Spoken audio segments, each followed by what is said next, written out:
And Darren, you've been kind of checking out just the impact that this smoke has been having on the state, and if the Bay Area could be affected as well. We've been getting so lucky, Len. We've really lucked out. So much of that smoke, which is now filtering into the Sacramento Valley, has even gone thousands of miles to the east and made national news. Those are our fires doing that. And because we've got a strong westerly flow, we've been lucking out here. In the Bay Area, it's all going the other way. It's not coming here. Look how pretty the sunrise is right now. That's our view from the camera that sits on top of Sutro Tower, looking off towards the east. Obviously, it's the direction you'd have to look this time of day for that sort of thing. That's the view from the top of the Salesforce Tower, looking in that same direction.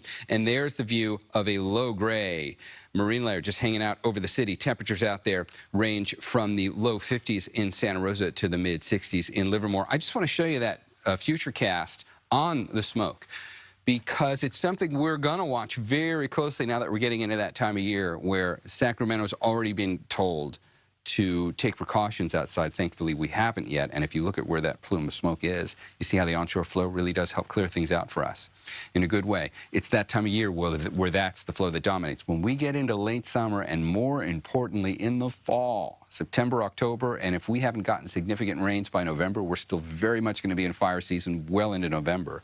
That's when we get the offshore winds. It's going to be a very different story in terms of wildfire and smoke by the time we get there, if we don't get rain. Okay, here's a look at how temperatures are going to play out today. It's a color-coded visualization to spotlight who's going to be above average. You really see the areas that feel this the most. If you're not colored at all, it's a typical late July day. For you, East Bay, that's you. But look at the pool of yellow and orange over here for the inland East Bay. Deeper you get into that shade of yellow and orange, the higher above average you're going to be. Some of these places are 10 to 15 degrees above average today.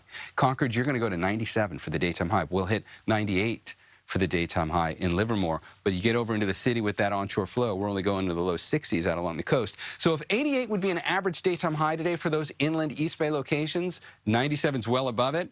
Here's the next 5 days. And you can see a dramatic cool down. By the time we get to Saturday, we've gone all the way back down to average. Good news there. I'll show you the rest of the 7-day in a second. Let's get everyone else's daytime highs in here first.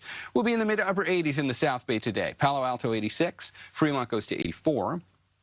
Here's the inland East Bay numbers, all of these showing up in the mid to upper 90s. That's where the heat's going to be. Gets so much better once you get over into the East Bay proper. We're only going to 73 in San Leandro today. Novato, you'll hit 87. Santa Rosa's going to 90. And we can see plenty of low hundreds showing up in Mendocino and Lake County. 7-day forecast for San Francisco and Oakland and San Jose doesn't really show a whole lot of change here. So we need to look at the microclimates to really see that big improvement. Inland East Bay is the top line, but the North Bay valleys are the middle line. And you can see how you will also cool down into the low 80s.